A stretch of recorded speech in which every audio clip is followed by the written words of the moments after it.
네, 서울 중구 성동구의 박성준 의원입니다. 네, 김영숙 교수님, 제가 그 이력을 보니까요, 언론에도 많이 나왔던데 윤석열 정부 들어서서 초대 과학기술수석, 그러니까 대통령실의 과학기술수석이죠.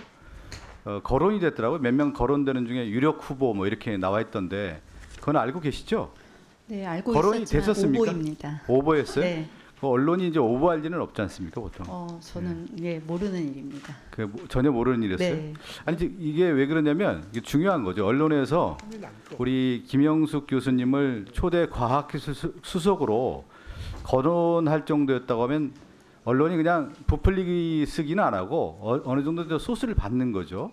그러면 유력 인사라고 해서 하는 건데 그만큼 김영숙 교수가 대통령 당선대에서 캠프의 역할을 한다든가 아니면 윤석열 정권의 주요 실세들과 상당히 영향력 있는 네트워크가 있다 이렇게 추정할 수밖에 없는데 전혀 그렇지는 않습니까? 네, 저는 그 2012년부터 제가 이제 서울대 사범대학 체육교육과를 나와서 움직임 관련한 모션 어널리시스를 계속 전공을 하고 교육부랑 창의재단의 스팀 R&D 이런 걸 통해서 계속 그 컨텐츠와 제 연구를 이어가다가 그 국가과학기술기본법이 2014년에 발의가 되면서 신기술에 문화예술과 교육을 연결해서 그 융합 그 연구를 활성화하는 계획이 시행이 됐었습니다. 그때 2015년에 처음으로 제가 문화산업 원천 기술 개발을 기획을 담당을 했습니다. 그래서 그 이후로 의원님 제가 지금 한 2, 3년 동안 관련된 연구들을 계속 국제협력 연구라든가 아니면 국책 연구를 계속 진행해 오고 있었고요. 어떻게 보면은 제가 좀 남들이 쉽게 가지 않는 지금 창의 그 융합 교육의 어떤 실제 퍼포먼스를 보여주는데 굉장히 애로사항이 있었는데 그런 부분들을 담당하면서 이제 제가 지금까지 뭐 지금 이루어지고 있는 움직임과 이런 정신건강 문제 이런 것들을 뭐 AI 하시는 분들 그다음에 또 정신과 병원들을 참여시켜서 제가 이런 것들을 시너지를 낼 수 있도록 연결을 하는 역할을 하는 게 이 환경과 시대에 좀 맞는 그런 역할을 했다고 생각을 합니다. 네, 우리 뭐 김영숙 교수님은 이제 다른 상임위원회에서도 많은 질의가 있어서 그 질의는 좀 제가 제외를 하고 관련된 내용 중에 하나가 뭐냐면 2021년도에 보면은요 국가 사업으로서 289억 원을 이제 배정받는데 우울증 디지털 치료제 개발 연구죠. 그리고 2024년도에 보면 AI 기반 마음 건강 서비스 한 160억 정도 맞습니까? 쉽게 제가 이제 이 사업의 국가 프로젝트 사업을 받았는데 일맥상통하는 게 이제 정신 건강이라든가 이제 마음 건강 이걸 디지털 치료 형태로서의 AI 기반을 구축해서 치료하겠다 이런 뜻인가요? 첫 번째 말씀하신 의원님께서 질의하신 21년도의 사업은 문재인 정부 때의 사업이었고요. 그것은 이제 제가 처음으로 지금 식약처의 임상 시험이 이미 완료가 됐습니다. 그래서 식약처의 마지막 승인 과정을 지금 프로세스를 걷고 있는데 제 연구인 신체활동 게임을 통해서 우울증을 개선하는 디지털 치료 기기입니다. 그리고 두 번째 말씀하신 160억은 제가 사업을 수주한 것은 아니고요. KT가 주관 기관으로 한양대 컨소시엄과 한양대 병원이 다른 카이스트와 그다음에 성균관대 고려대 교수님 네 분이 참여해서 저희는 7억 정도의 올해 예산이 배정돼서 같이 융합 연구를 진행을 하고 있습니다. 먼저 그 교수님의 AI 기반의 어떤 디지털 이런 정신 건강 구축하는 부분에 대해서 제가 질의를 이제 드리면서도 좀 뭔가 이렇게 꺼림칙한 부분들이 있어요. 어떤 거냐면 이제 윤석열 대통령이 국무회의에서 국민 정신 건강을 위해서 732억 원을 추가 투입할 것을 발언하고 정신 건강 예산의 대폭 증가하겠다. 그러면 정신응급의료센터 확대하고 정신건강복지센터 확대하겠다 이런 걸 이제 발표하셨고. 김건희 여사가 이 국민 정신건강 관련해서 자살 예방 큰 관심을 보이면서 이 예산이요 대폭적으로 늘어요. 그거 혹시 알고 계세요? 저희가 21년 사업을 수주할 때 코로나가 굉장히 심각해. 제 얘기는 21년 얘기가 아니라 윤석열 대통령 이제 윤석열 정권 들어서서 우리가 생각하지 못한 예산 중에 하나가 지금 이제 왜 그러냐면 예산이 다 줄고 있고 세수도 어렵고 그런데 어디에 예산이 추정하냐면 국가 R&D는 깎고 있는데 우리 이제 정신 건강, 마음 건강에 대한 중요성을 제가 등한시하는 게 아니라 뭔가 안 맞잖아요. 국가 R&D 사업은 예산을 대폭 깎아갖고 석박사들 줄고 있는 상황에서 정신 건강 예산, 마음 건강 예산이 얼마나 늘었냐면 총 사업비 보건복지부에서 한 것이 7,892억 원이에요. 5년간 사업으로. 그리고 지금 우리 김영숙 교수님이 하는 그 사업 중에 하나가 뭐였냐면 과기부에서 한 사업들 있지 않습니까? 그것도 포함이 되는 것이죠.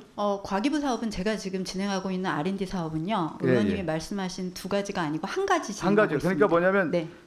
그것도 정신 건강 아닙니까? 그렇죠. 저희가 그 비대면 정신건강 예방관리 플랫폼 기술 개발을 하고 있습니다. 그러니까 제가 그 교수님의 네. 전공에 대한 부분뿐만 네. 아니라 그러니까 이 정권이 우리의 상식과는 좀 안 맞는 거예요.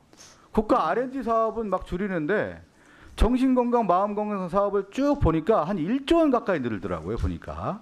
이거에 대해서는 어떻게 생각하세요? 그 관련 분야 전문가시니까 어떻게 생각하세요? 그 네, 방향은 그 뭐 어느 정도 느는 건 제가 이해하겠는데 이렇게 뭐 1조 원 가까이 늘 수가 있는 겁니까? 저는 그 학교 현장에서 그 아까 말씀드렸지만 연구를 진행하는 연구자이기 때문에 네. 정책이나 이런 거는 솔직히 잘 모릅니다.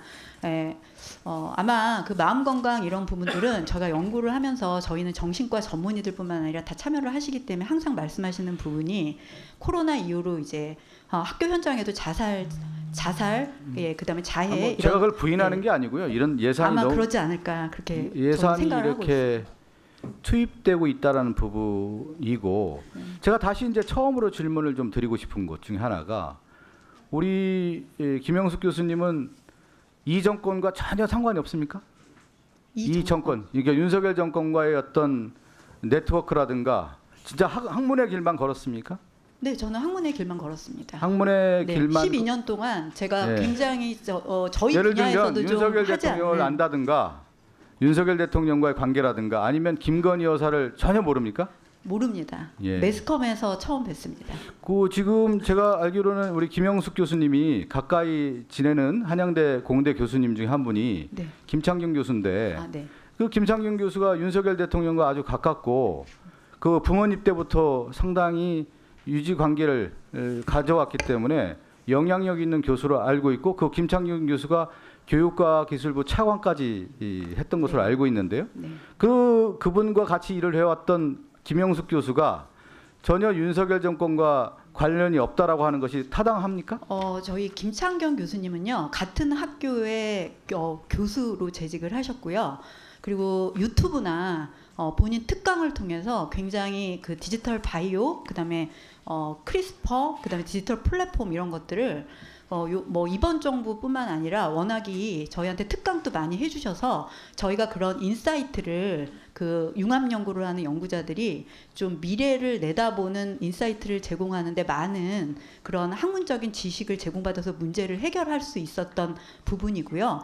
같은 학교에 계셨기 때문에 당연히 그 정도 인지도 계시는 분이 없었기 때문에 예, 그 분의 어떤 그 문제 해결에 대한 지식을 많이 저희가 도움을 얻었던 것입니다. 그러니까 지금 이제 의혹 중에 하나가 뭐냐면 우리 김영숙 교수님이 이제 공대 교수로 된 이유 중에 하나가 김창경 교수의 상당한 영향력과 국가 프로젝트 사업을 받았기 때문에 강의를 하지 않는 교수로서 채용된 것이 아니라고 하는 의혹들이 있는 거 아니겠습니까? 그건 분명한 사실 아닌가요? 의혹이 지금 나오고 있는 거잖아요. 아니죠. 저희 그 네. 유튜브 동영상을 통해서 허위 사실을 유포한 거에 대해서는 제가 지금 형사 고소를 한 상태입니다. 그래서 수사를 지금 진행하고 있기 때문에 결과를 보시면 허위 사실에 대한 거를 밝힐 수 있을 것 같습니다. 그리고 지금 말씀하신 저희 한양대학교는 그 제가 조인트 어포인트먼트라는 제도를 시행하고 있습니다. 그러니까 4차 산업혁명 시대나 디지털 헬스케어의 방향에 맞게 본인이 소속된 학과 말고 겸직을 허용하고 있습니다. 그래서 저는 처음에 들어갈 때는 공공정책대학원의 의료행정이 82년도에 만들어졌기 때문에 예, 그 부분에 4차 산업의 기조, 예, 그다음에 그 디지털 헬스케어의 그 학생들에 대한 그 수업 그다음에 학교의 방향에 따라 제가 그 지원을 하게 된 거고요. 들어가자마자 제가 지금 현재 있는 그 인텔리전스 컴퓨팅 학부가 지금 데이터 사이언스 학부로 변경이 됐는데 그곳에 조인트 어포인트먼트로 처음부터 겸직을 하게 되었던 것입니다. 근데 제가 뭐 우리 김영숙 교수님을 계속 이제 문제 제기를 하는 이유 중에 하나가 뭐냐면 지금 계속 제기됐던 것 중에 하나가 전공과 관계없는 공대 교수가 지명이 됐고 그렇기 때문에 오늘 한양대 김종량 총장에 대해서 증인 신청을 우리 교육위원회에서 한 것으로 알고 있고요.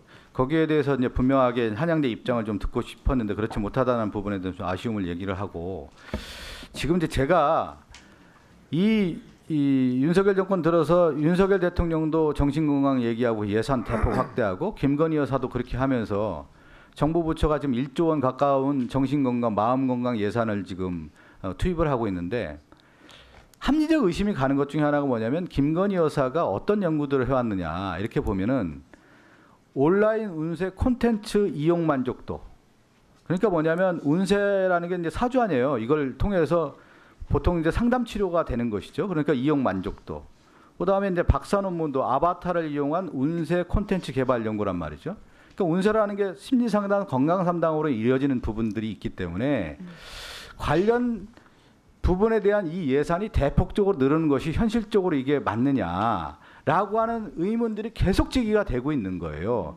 그 가운데 우리 김영숙 교수님이 AI 기반의 이 국가 프로젝트에 대한 예산들을 생각보다 많이 받은 거죠.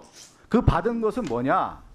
김영숙 교수님이 뭐 실력이 없다고 한 것이 아니라 김영숙 교수가 초대 과학기술 수석, 그러니까 과학기술 수석이라는 것은 국가 과학기술 전반에 대한 정책을 조율하고 미래 비전을 제시하고 정책을 만들어가는 그 수석까지 거론되고 그런데 공교롭게도 김영숙 교수와 가까운 김창경 교수가 윤석열 정권과 아주 가까운 그 정책에 의해서 실세 역할을 해왔고 그런데 관련 예산 중에 하나가 뭐냐면 김영숙 교수가 지금 계속 그 수행을 하고 있고 근데 또 윤석열 정권은 이 예산 한 1조 원대를 확보하고 실시했다라고 하는 것이 과연 의심을 안 갈 수가 있겠냐라고 하는 부분에서 지금 되는 겁니다. 이 부분에 대해서 김영숙 교수도 좀 잘 알고 계시고 관련 내용에 대한 혹시 뭐 설명 있으시면 마지막 기회를 드리겠습니다. 네, 의원님 뭐 오늘 질의해 주셔서 너무 감사드립니다.